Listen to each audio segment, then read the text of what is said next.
How's it going, everybody? Before we get into today's deck profile, I just want to go over a couple things. One, I haven't quit the game. I have taken a month and a half hiatus because I had to focus a lot on my career and some other things that were going on in my life.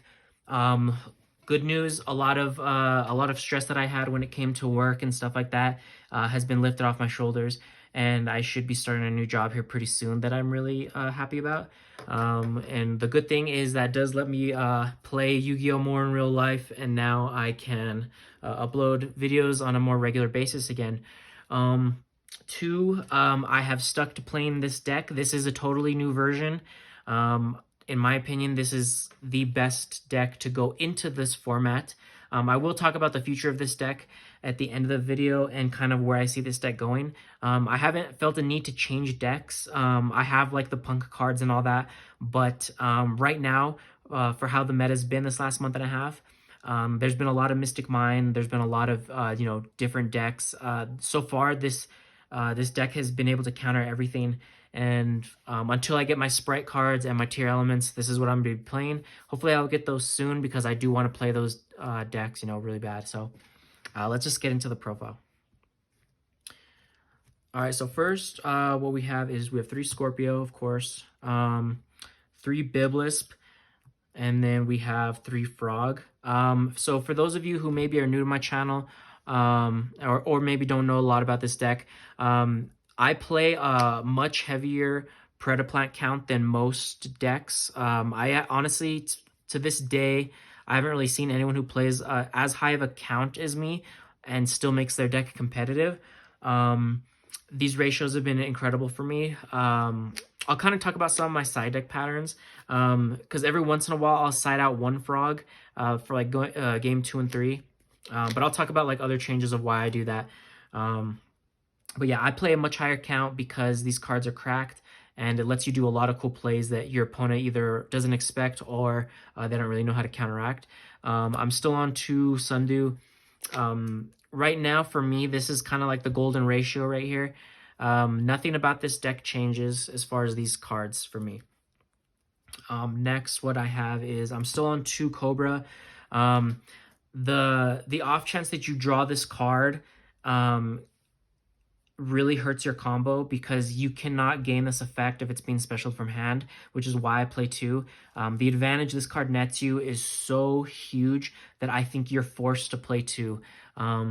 It's one thing, having like a Garnet in your deck, but when you have a Garnet that also nets you so much advantage but has that restriction, I think you have to play 2.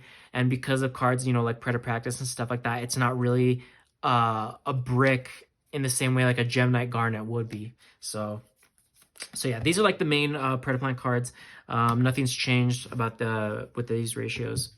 Next, what we have is 1 Saraceniant. I am still on this card. This card has now solidified its spot for me as being a mandatory one in my deck.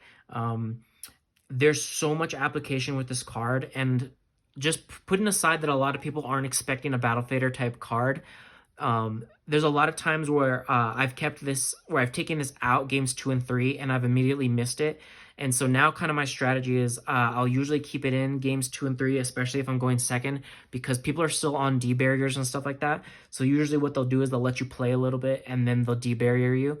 And what this allows you to do is when you can kind of have the read when someone has like a D barrier or something like that. And so usually you have a way to at least trigger like a Biblisp or something to search this.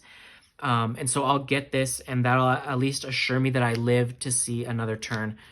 Because most of the time, if they don't know what this does, they won't expect it, or they just won't have a way to kill me the next turn. So this card's just insane for me. The honorary Predaplant is still Stay Sailor. You got to play this card. I love it. What is another difference with my deck is I am playing Snow now. I cut the Therion package, which was 7 or so cards, so I will explain all the cards I added in for that. I think this is a 42 card deck, and this is one of the new additions. Before I wasn't really playing Snow because I never really had a situation where I wasn't sending this. I'd say like 1 out of 10 times came up where I wish I had a snow. But when I changed my deck to this new version, which I think is probably the best way to play this deck, this was coming up a lot more. And so I played it, and so far so good. In the tournament I played yesterday, I probably sent this like 2 or 3 times, and it helped me get over like a Dark Law, just because I had hard opened this and I was able to book it, which let me play the rest of my turn out. So it was really nice. So these are basically the 3 1-ofs that I'm playing. Next, what we have is, let me get these out. Of course, the 2 Albaz.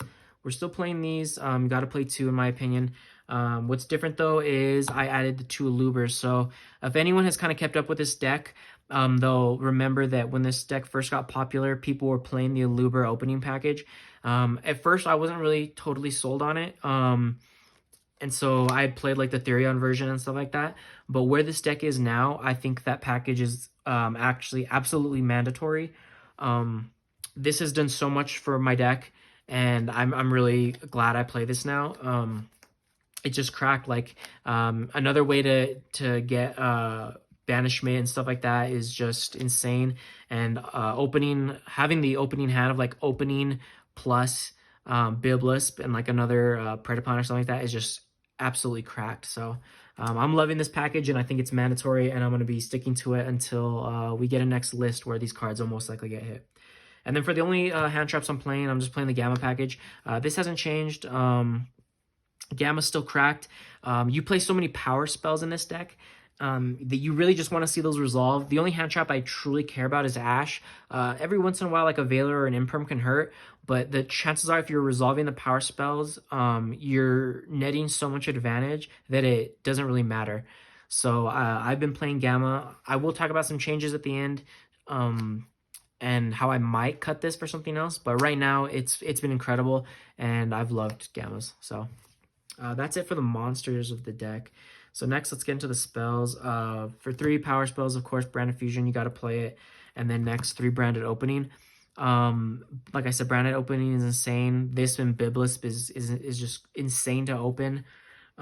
This card just works so well in conjunction with your cards. Having like an Aluber now and an opening allow you to do some really cool plays where, if you watch my last video, I show what 1 instant fusion can do by itself, but that combo is basically, you can do 20 different ways. So that's basically the goal and board.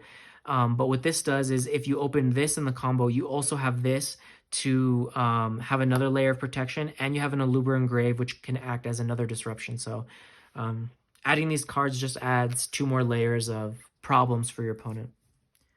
Next, what we have is I am still playing 3 Droplet. This card has put in so much work for me. It's because I'm only playing Gammas, I wanted another going second card that was really nice. Sometimes you want to be able to discard cards and stuff like that. And I wanted another card that I could put in going first. A lot of people are going to be maining Dark Ruler now, and a lot of people I've played have been maining Dark Ruler. So that's definitely going to see a lot more play. But right now with this deck, the way it is, I would still prefer Droplet for the time being, but things could change in the future. One addition I did make that I'm really happy I did, because I was hesitant at first, is playing the 3 Prosperity. So I know a lot of players have been on Prosperity with their versions. I had refrained only because I play a heavier like Predaplant count and stuff like that. I play a lot of like really important 1-ofs in my extra deck, and I thought that playing Prosperity would make it like too awkward.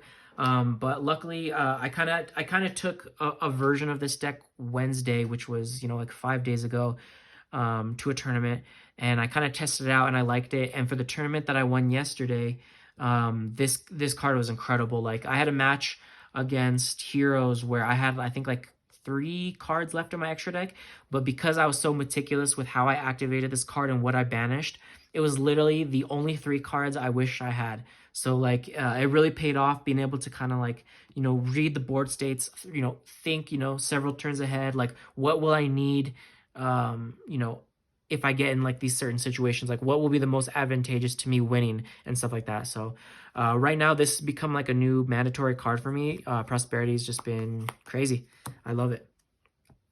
Next, I am playing 2 Practice, so I did cut this down from 3 to 2. This is a card I take out when I'm going second against other decks. Going first, I try to always keep this in because it's such a powerful card, and I play such a heavy Predaplant count. And it's a card that, surprisingly, people don't ash this, which I guess is fine. Maybe because a lot of people like to save it for the Branded Fusion, which I totally get. But this nets you a lot of advantage. When I open Predator Practice on a monster, like I'm usually sitting really nice. So if I can put a third in, I will. But for right now, twos work perfect. Next, I have my 2 spell 1/ofs, just Call By and Instant Fusion. Both mandatory cards in this deck. Like I said, all you really care about is Ash, and then Instant Fusion is arguably the best card in the deck, not just because it's a 1-card starter, but because it lets you search a really cool extra deck card mid combo, which punishes your opponent for saving hand traps against your deck. And then for the last 2 is just 2 traps, Banishment and Planning. Banishment has become one of my new favorite cards in the deck. And the cool thing is now is before, since I wasn't playing a Luber, it wasn't as live as much as it is now. And there are times where if I'm scared, like if I'm going second and I think my opponent's going to like side in D barriers, I'll actually keep this in because there's a lot of times where I can just like hard open a Luber or branded opening effect to search this, and maybe they barrier me, and it's fine because I just have this for next turn, and then I'm able to live and super poly my opponent. So yeah. Next, let's go into the extra. So first, I'm going to go over the main Predaplant cards. As you know, this is obviously the main card. We're playing 2 Ambulance. This card's cracked. Yeah, you don't need 3. 1 is too little. 2 is perfect. Same with these 2 Dragostapelia. Nothing's changed there. I'm still playing one of the big boy. I think I summoned this twice yesterday. Super Poly. I used Super Poly both times. It was absolutely cracked. I love this card. This deck has Super Poly targets for literally every matchup, so I love this card. Usually when I'm summoning this, I'm winning, and every time I summon this, yesterday I won. So next, I'm playing the Omni still. I didn't summon this. Actually, I summoned it once yesterday when I played against a DDD player. We had an incredible game too. I won the match in 2 games, but it was insane. Like he was a very skilled player.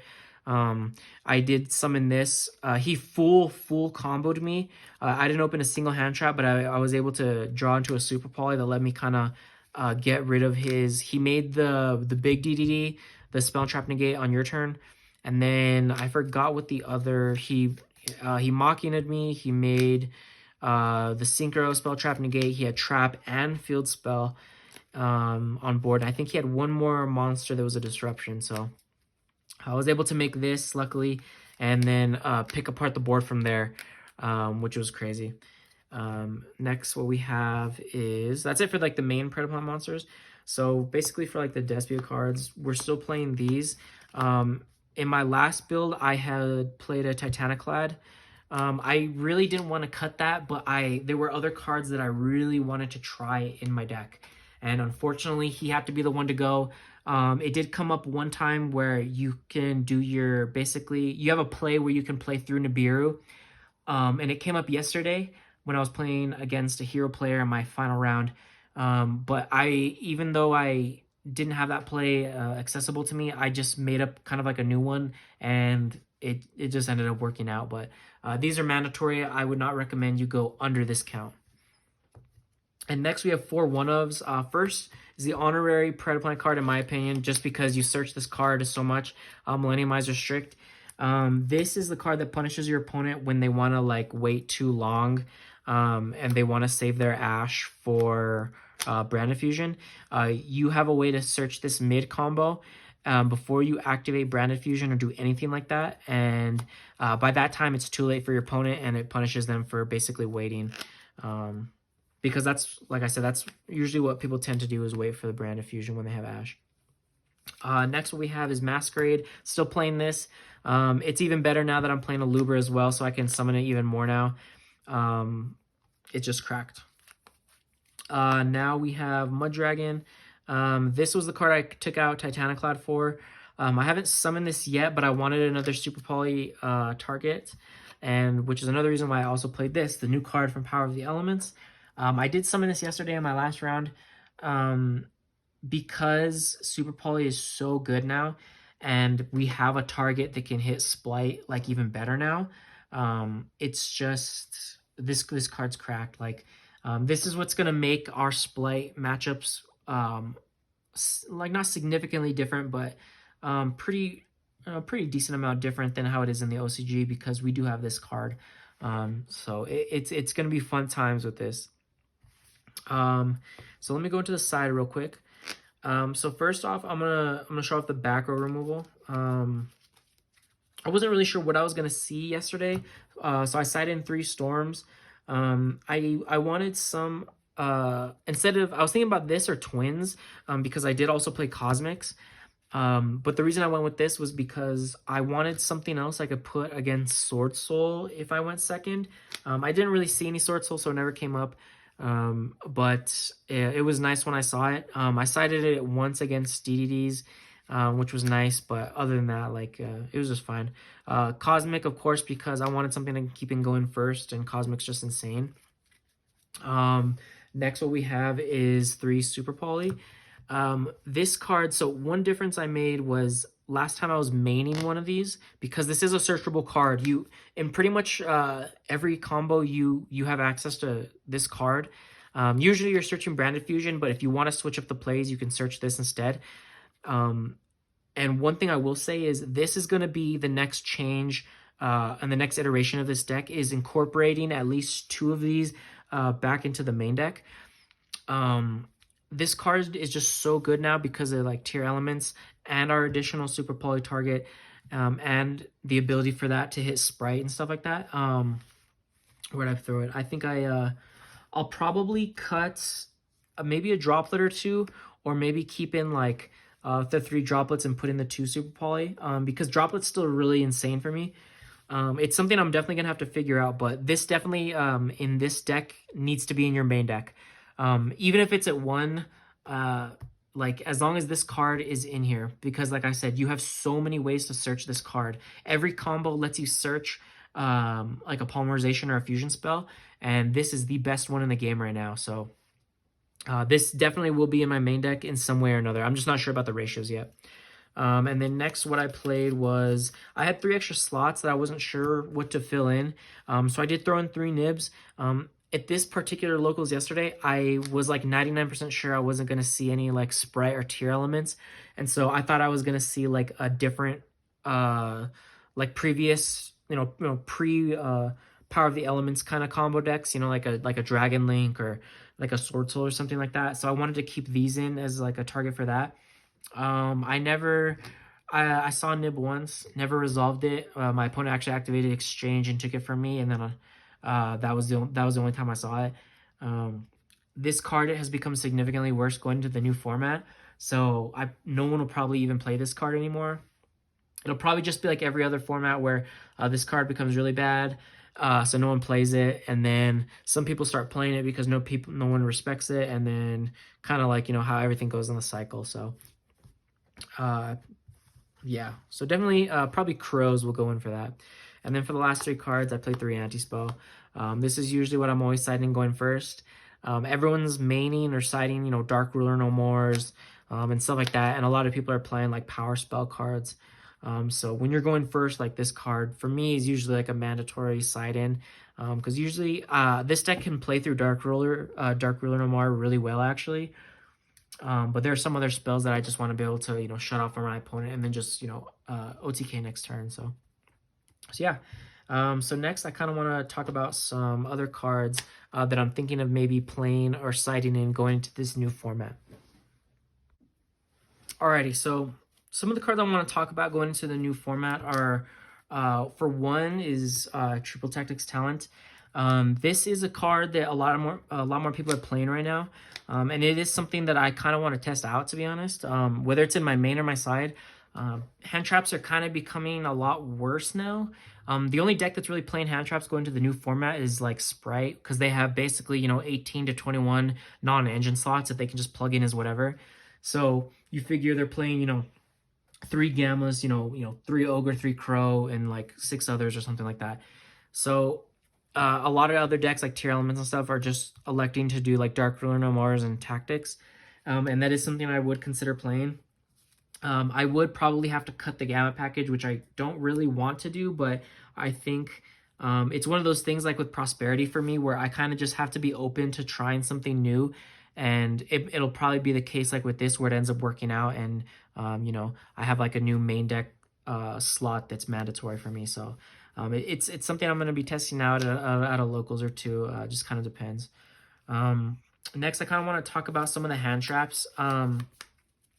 These four in particular, I remember originally some people were like the Droll were saying like, oh, Droll is going to be nice and all this. This card honestly probably won't be played at all. This card has like no application as far as I'm aware of. The main cards are going to be cards like Effect Veiler and Imperm. What I will say about this is only the decks that are playing a lot of hand traps, I think, can afford to play Veiler and Imperm because, and I'm talking about Sprite in particular, because if you only have like 3 to 6 slots in your deck for hand traps, I'm probably not going to play this because by itself, this isn't really doing much. But for two hand traps that do a significant amount of stuff this format are these two. Ogre's Cracked and then DD Crow is arguably the best hand trap this format. If I side out my nibs, which I will, I'm thinking I'll probably put in Crows, to be honest, because frankly Nib just isn't doing enough right now. And I'd much rather have Crow and keep this in against Tier Elements and Sprite. Just to make sure that my matchups are like totally covered. So yeah, Crow's just crazy. You're gonna see Crow everywhere now. It's just gonna be nuts. And then I did want to mention a couple cards for the people who do play this deck, and maybe are thinking ahead, like post ban list. I believe that this card will probably come back to 3. I don't see why not. They just made DPE a Starlight, so I don't really see why they wouldn't. This literally no deck plays this card. Literally, when I played Heroes, I don't think he was even playing this card. I think this card can come to 3, and if it does, and they completely demolish like the Despia cards and all this, and they hit Branded Fusion to 1 or something like that, this will definitely be an option that this deck can play, because it's searchable, and if it's at 3, it's definitely more worth playing again. It's just a thought I had. I don't like to really like plan too far ahead into a format that may never even exist, because who knows what the ban list will tell us. And then the last card I did want to mention was Mystic Mine. This is a legitimate side deck option. It sucks because most of the community hates this card. I don't like this card, but it is a legitimate side deck slot that you have to really consider playing. Hopefully this does get hit on the ban list. If it doesn't, you do have to be prepared. One of the main reasons I've stuck with this deck so much is because we do have an out to this. And there are a lot of times where I've gotten Mystic Mind and I have the ability to pop their Mystic Mine, either when they activate it or even during their turn. But instead what I'll do is I'll let them play a little bit, and then on my turn I'll just go to battle phase and then or something like that, or I'll attempt to leave main or something, and I'll just fusion summon, activate this, banish, pop, and then I'll be in battle phase, and then I'll just attack. So that's another reason I've really enjoyed this deck, is because there's been a lot of Mystic Mind players, whether it's Striker or people who copy like the the Sword Soul deck that won and all that, so that played Mystic Mind. So but yeah, there were just some ideas that I want to throw out and kind of like talk about the future of this deck, because I do love this deck. When I picked this deck up, I never thought it would actually be this good. And because I put in the reps with this deck, I think I've become a very, very competent duelist with this deck, to be quite frank. If there was an event I could go to, I would 1,000,000%. There's no doubt in my mind I would take this deck. It's just incredible and I love it. But like I said, once I'm able to order the Sprite cards and stuff, because I'm ordering all the cards from overseas, and so it's gonna take a little while longer because I want to get them all Euro. So once I do get them, I will be making like deck profiles of that stuff. But until then, this is what I'm gonna be playing in real life. When I get those cards, expect content with all the new decks. I'm really excited. I've got to play against them recently, and they've been awesome. So I can't wait till I actually have those cards in front of me and I can play myself and take them to tournaments. But thank you guys for watching again. Sorry for the little hiatus, but life happens and you gotta have your priorities and stuff like that. So subscribe if you want, leave a like, comments, and I will see you in the next one. Peace.